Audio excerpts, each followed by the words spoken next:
नमस्कार, आप देख रहे हैं किस्सा कुर्सी का और मैं हूं शीतल राजपूत। आज हम पहुंच चुके हैं पूर्वी उत्तर प्रदेश के चर्चित शहर आजमगढ़ में।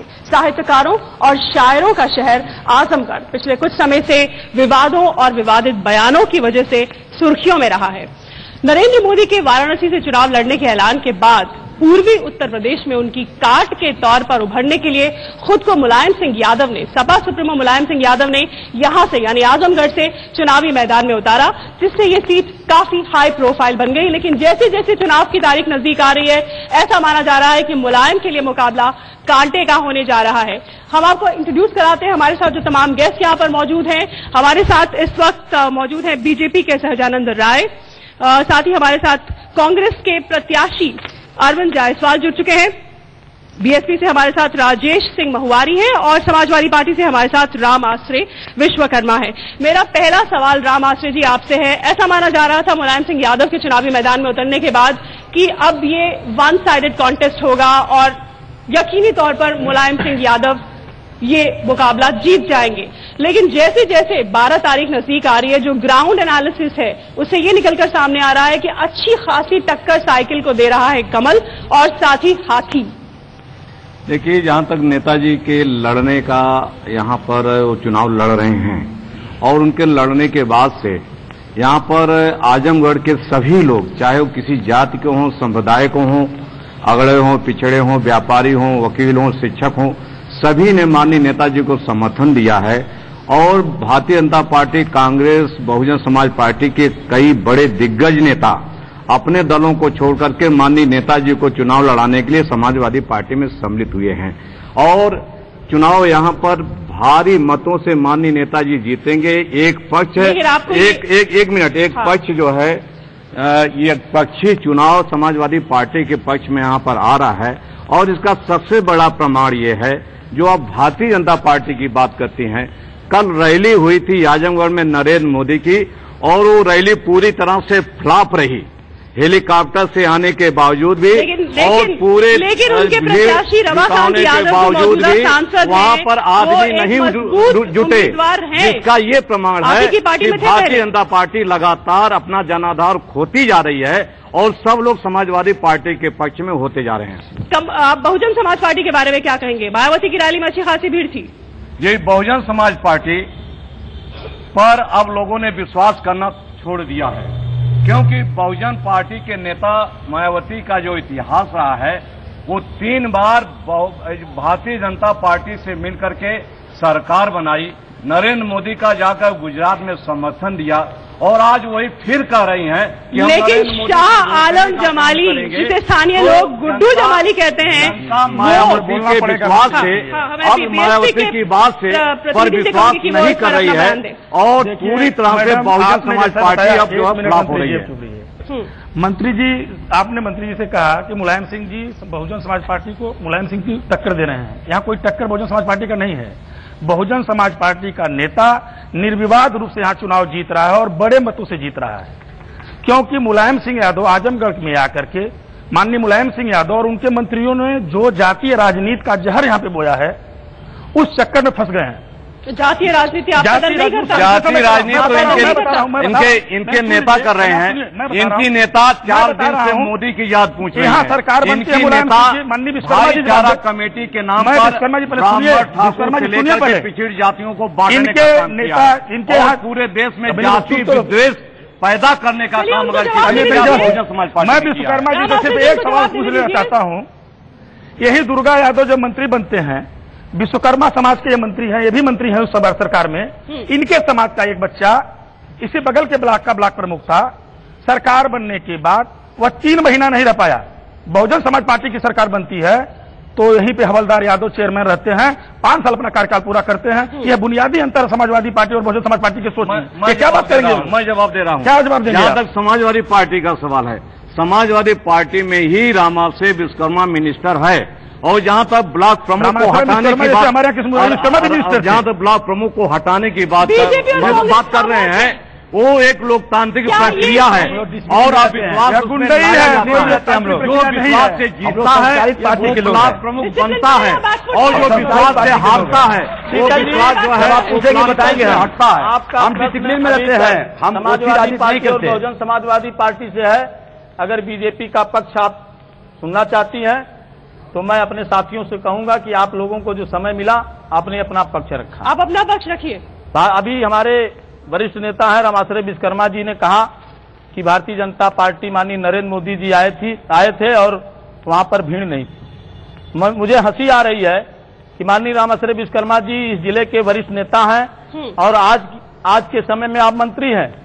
पूरा शहर पूरा जिला उमड़ पड़ा था और इतनी चिलचिलाती हुई धूप में वहां खड़ा होने की जगह नहीं थी और 2 घंटे तक शहर में ऐसा प्रतीत हो रहा था कि शहर में कोई रहने वाला नहीं है।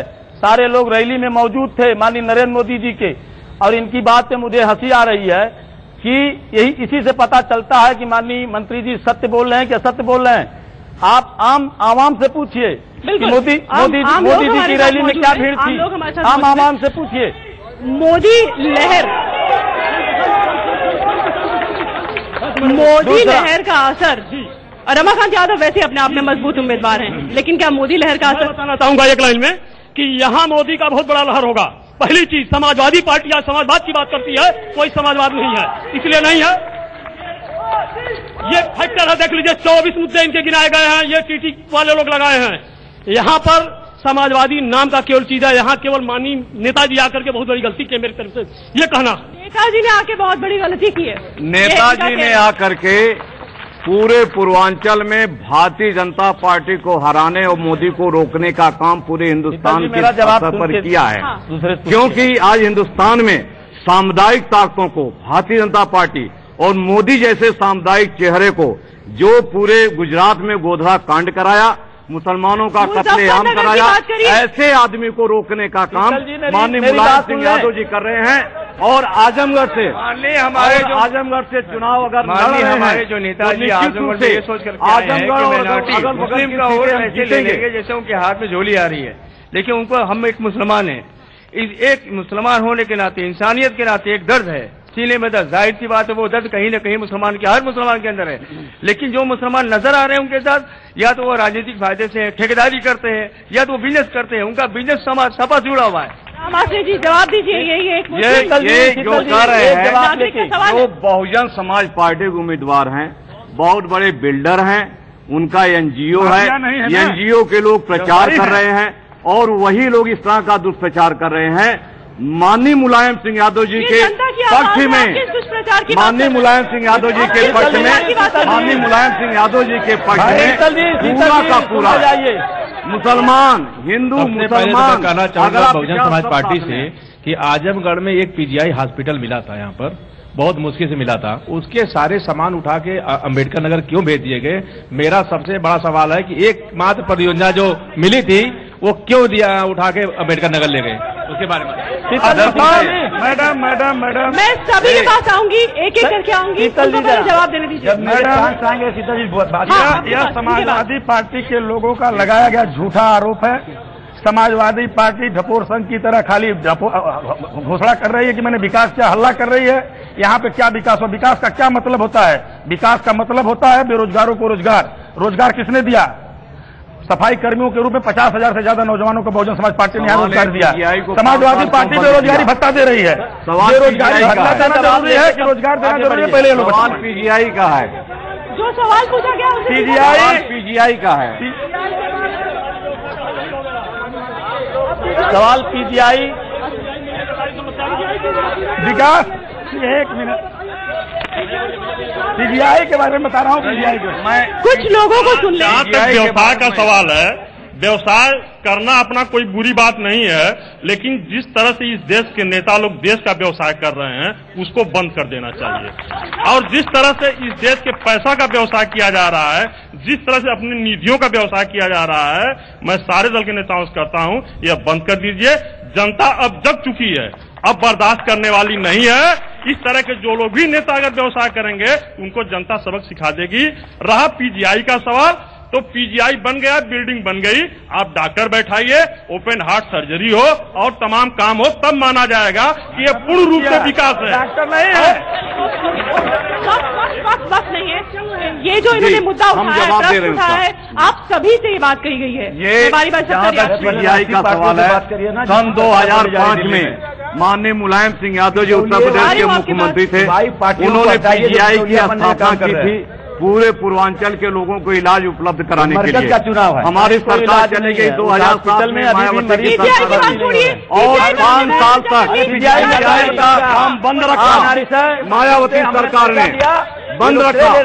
हमारी सरकार आई, हमारी सरकार आई, हमारी सरकार ने हमने पैसा दिया और अमर सिंह के व्यवस्था के तहत वो बना पीजीआई। पैसा सारा भारत सरकार सेंट्रल ने दिया है, इन लोगों ने केवल उसमें शेयर किया है, नहीं झूठ बोल रहे हैं, उसमें शेयर लगाया है 650 करोड़ रुपए। शीतल जी एनआरएचएम नाम आता है, एनआरएचएम का नाम आता है, किया बहुत लोग नपने वाले हैं, केंद्र सरकार की जो बात कर रहे हैं अरविंद जायसवाल जी, कोई भी विकास जो कांग्रेस ने यहाँ पे नहीं किया, या बीजेपी हो या बहुजन समाज पार्टी, मुझसे पूछिए। ये सभी दलों से उदासी नहीं आती है, ये दूसरे ऐसे शब्द हैं।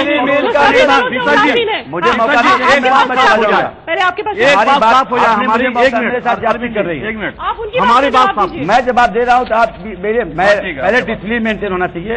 एक व्यक्ति बोले तो कम से कम उसमें दूसरा बोलिए ना, आपके पास वक्त है। जो ये कह रहे हैं कि कांग्रेस पार्टी ने विकास नहीं किया, कांग्रेस पार्टी ने प्रधानमंत्री सड़क योजना के माध्यम से आजमगढ़ में अरबों रुपया दिया, और यहाँ पे जो सत्ता के ठेकेदार हैं, ठेकेदारी करने के तहत अटल जी की योजना है। अरे जो अभी अटल जी की योजना है, कांग्रेस ने फ्लॉप किया, पैसा कांग्रेस ने पूरे देश में पैसा योजना को फ्लॉप किया, कांग्रेस ने पूरी योजना को फ्लॉप किया, अटल जी ने पूरी उस योजना को लागू किया था।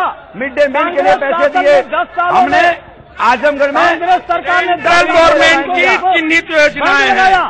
आजमगढ़ में रेलवे लाइन की दुर्दशा आप लोग देख सकते हैं। प्लेटफार्म नंबर 2 जो 6 साल से बन रहा है, ये कांग्रेस की देन है।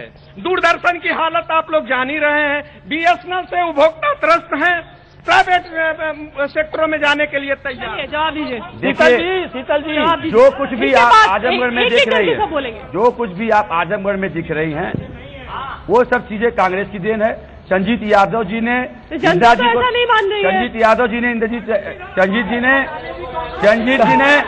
इंदिरा जी को लाकर के चीनी मिल का, और चीनी मिल बंद है 2007 से बंद है, इन लोगों ने चालू तक नहीं करा पाया। आजमगढ़ का विकास जब समाजवादी पार्टी की सरकारें किया, हमने पीजीआई दिया, हवाई पट्टी दिया, आजमगढ़ को कमिश्नरी बनाया, महिला अस्पताल आजमगढ़ को दिया, किसी विश्वविद्यालय की स्थापना अभी सरकार में की जा रही है, डेयरी प्लांट दिया, कमिश्नरी के माध्यम से पूरे आजमगढ़ का विकास कर केवल कागजों में दिख रहा है, किया है कागजों में। यहाँ पे सारे स्वास्थ्य केंद्र, प्राथमिक स्वास्थ्य केंद्र बंद पड़े हुए हैं, मेडिकल की कोई सुविधा नहीं है, रोजगार की कोई सुविधा ही नहीं दिया आपने समाजवादी पार्टी सरकार में, कांग्रेस सरकार में। जब से यहाँ पे जाते हैं मुंबई और दिल्ली रोजगार सिस्टम कोलैप्स करके, शीतल जी मुद्दों की बात होनी चाहिए। एक मिनट सुन लीजिए, क्या उन्होंने पूछा?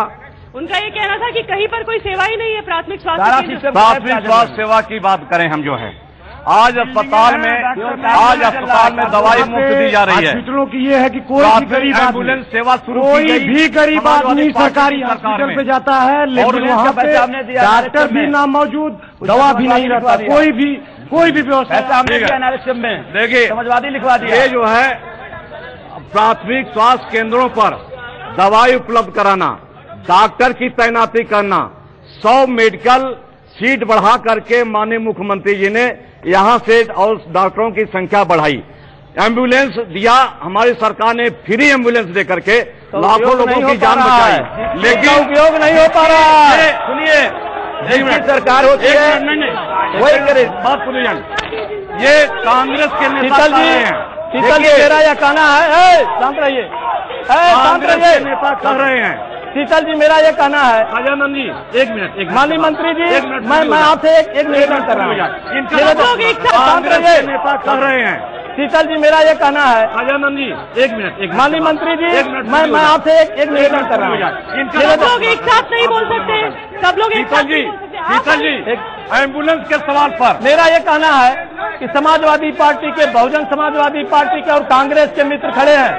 मैं बहुत दावे के साथ कह रहा हूँ कि यहाँ पर नूरा कुश्ती, अब दिल्ली में दोस्ती, ऐसा क्यों हो रहा है?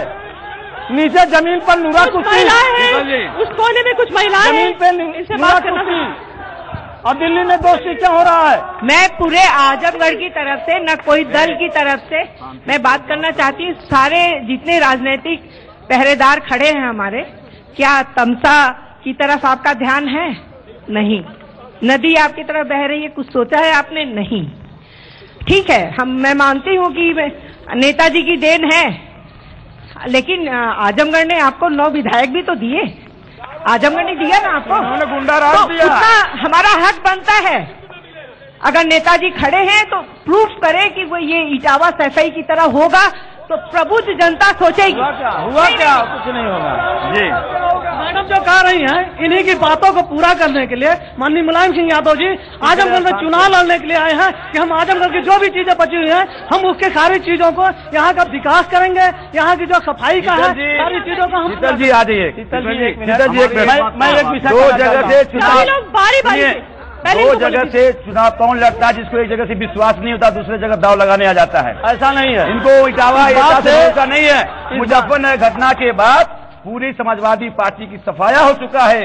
जैसे गोधरा कांड के बाद मोदी कटघरे में है, मुजफ्फरनगर घटना के बाद मुलायम सिंह कटघरे में खड़े हैं। मुलायम सिंह का सफाया हो चुका है। समाजवादी पार्टी खत्म होने जा रही है। आजमगढ़ के विकास के सवाल पर हमारे महिला नेता ने कहा कोई विकास नहीं हुआ। आजमगढ़ को आजमगढ़ में मुलायम सिंह यादव एमएलए जिताया और आजमगढ़ में जनता परेशान। आजमगढ़ के साथ समाजवादी पार्टी ने धोखा किया है। 12 समाजवादी पार्टी ने आजमगढ़ के विकास के लिए दिया है। विकास के नाम पे धोखा हुआ समाजवादी पार्टी ने किया है।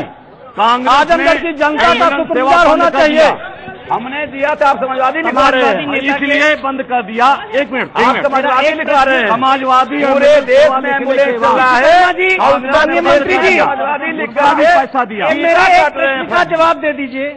ये आप बताएं, आप समाजवादी पार्टी के जनप्रतिनिधि हैं, नेताजी यहाँ से भी लड़ रहे हैं, नेताजी मैनपुरी से भी लड़ रहे हैं। आप ये बताएं, अगर नेताजी यहाँ से जीतते हैं तो ये यहाँ की सीट छोड़ेंगे? इसका जवाब मैनपुरी की सीट छोड़ेंगे, इसका जवाब मुझे लीजिए। और अगर जीतते हैं और सीट कहाँ की छोड़ेंगे और कैसे विकास करेंगे? लड़ाई में नहीं है। इसका जवाब हमसे ले लीजिए। लड़ाई में नहीं है। लड़ाई से आजमगढ़ मुजफ्फरनगर घटना के बाद समाजवादी आजमगढ़ की सीट अपने पास रखेंगे। सांसद आजमगढ़ से रहेंगे, मैनपुरी की सीट कहीं नहीं रहेंगे, तीसरे स्थान पर रहेंगे। तब ना नेताजी तीसरे स्थान पर रहेंगे। मेरा मानी है, लड़ाई में ही नहीं नेताजी हैं। जीतेंगे तब न छोड़ेंगे। मेरा तब न छोड़ेंगे। लड़ाई का फैसला तो 12 तारीख तय हो जाएगा। 12 माननीय मंत्री जी से सवाल है कि नेताजी कहते हैं कि बच्चे हैं गलती हो जाती है, उस पर इनका क्या कहना है? बताइए। क्या कहा? बच्चे हैं गलती हो जाती है, उस पर आपका क्या कहना है? कहा बच्चे हैं गलती हो जाती है, बलात्कारियों को फांसी नहीं दी जानी चाहिए, आपका क्या कहना है? देखिए, तीसरे दिन नेताजी ने बलात्कार कानून को लेकर के जो दुरुपयोग किया जा रहा है और छोटे झगड़ों पर जो मुकदमे लिखाए जा रहे हैं, तो बलात्कार कानून के दुरुपयोग को रोकने की बात और गलत शिकायत करने वालों के खिलाफ भी सजा की प्रावधान की बात नेताजी ने की है। मंत्री जी, ये उत्तर प्रदेश में नहीं, आजमगढ़ में जिंदा आदमी को मृतक किया जा रहा है, उनकी जमीनें हड़पी जा रही है। इस मैटर पर आप लोग क्या कानून बना है? क्या चले जाइए मैम। माननीय मुलायम सिंह यादव जी, उधर जाइए। माननीय मुलायम सिंह यादव जी यहाँ से सांसद रहेंगे, ना तो किसी की जमीन कब्जा की जाएगी, ना किसी को सताया जाएगा, ना किसी को परेशान किया जाएगा। नेताजी सांसद रहेंगे, सभी के साथ न्याय होगा। कि इन्होंने नेताजी नहीं समाजवादी आजमगढ़ के लोगों ने आरोप लगा लिया है और आज क्या झूठ बोल रहे हैं? मोदी की लहर है, जीतने जा रहे हैं। मैं निवेदन करना चाहता हूँ आजमगढ़ की जनता से,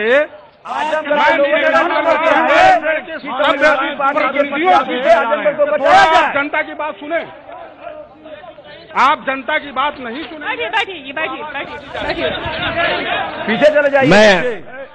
समाजवादी पार्टी, बहुजन समाज पार्टी और कांग्रेस हमारे सांसद भारतीय जनता पार्टी से हैं। 2008 से यहाँ पर आजमगढ़ विकास प्राधिकरण की स्थापना हुई। हमें ये चारों राजनीतिक दल बताएं, कांग्रेस की सरकार केंद्र में थी, भारतीय जनता पार्टी के सांसद हमारे थे, समाजवादी और बहुजन पार्टी की सरकार थी। क्यों पिछले 6 साल से यहाँ पर प्राधिकरण में सचिव की स्थायी नियुक्ति क्यों नहीं, ये बताने का कष्ट किया जाए। कौन जवाब देगा? पीछे आप दीजिए पहले। जी सरकार इनकी ये बताए, पहले आपकी थी ना, वो पिछली सरकार की भी बात कर रहे हैं।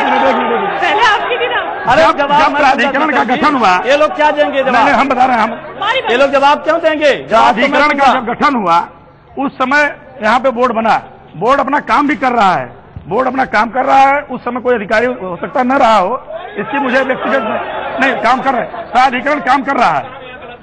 बसपा के सरकार में एक तो पीजीआई का सामान उठा लिया गए, चीनी मिल बंद करा दी गई, इसी तरह से चालू भी नहीं करा पाए। समाजवादी के विकास प्राधिकरण के ये भी दोषी हैं। 2 साल से बसपा को कभी माफ नहीं करेगी, क्योंकि जब मुलायम सिंह जी ने आज 2 साल से चीनी मिल चालू नहीं है।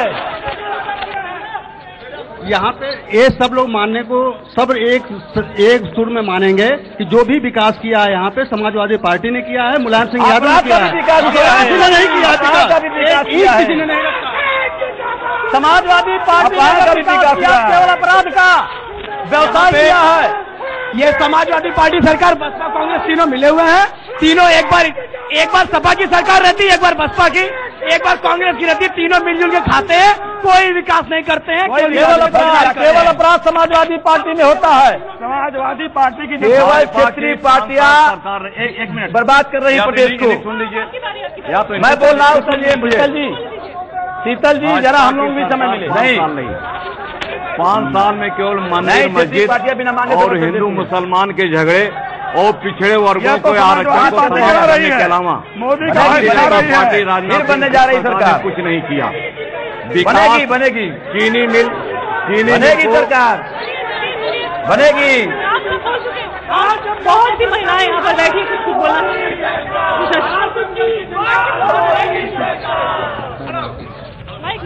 आराम से। सबसे पहले मैं बीजेपी के उम्मीदवार से ये क्वेश्चन करना चाहती हूँ कि आपको ये हक किसने दिया कि आप सिर्फ जाति और धर्म को ही नहीं बल्कि इंसानों को बांटने का काम किया है? आपको ये हक किसने दिया? आपसे सवाल है, मैं पूरा जवाब दूंगा। हाँ। अभी आपने पूछा है कि जाति आधार पे बांटने का हक किसने दिया है। मैं मैडम से ये कहना चाहता हूँ कि भारतीय जनता पार्टी न जाति या धर्म और मजहब के आधार पर राजनीति नहीं करती है। भारतीय जनता पार्टी मुद्दों के आधार पर करती है और भारतीय जनता पार्टी के नेता माननीय नरेंद्र मोदी जी विकास के रूप में, मॉडल के रूप में आज पूरे देश में जाने जा रहे हैं। और कहां से लग रहा मैडम को कि भारतीय जनता पार्टी जाति आधार पे बांट के काम कर रही है, ये बताने का काम करे। तो भारतीय जनता पार्टी अगर इनको लगता है कि जाति आधार पे कर रही है तो कल का दिन यह प्रमाण दे रहा था कि सारे जाति, धर्म और मजहब टूट करके माननीय नरेंद्र मोदी जी की रैली में उपस्थित थे लोग। जनता को अपना निर्णय लेने में ज्यादा वक्त नहीं है। 12 मई ज्यादा दूर नहीं है और सामने आएगा। मैं मैडम से कहना चाहता हूँ, समझ चुकी है, अब इसे केवल अपना मत देना है 12 को और उसके बाद 16 को ये सामने आएगा कि आखिर इस जनता के मन में जो सवाल है और जो उन्होंने अपना मत सामने रखा है उसका क्या नतीजा निकलता है। हमारे सभी पैनलिस्ट का हमारे साथ जुड़ने के लिए धन्यवाद। यहाँ मौजूद सारी जनता का धन्यवाद। फिलहाल किस्सा कुर्सी का में इतना ही। इंडिया न्यूज पर खबरों का सिलसिला जारी है।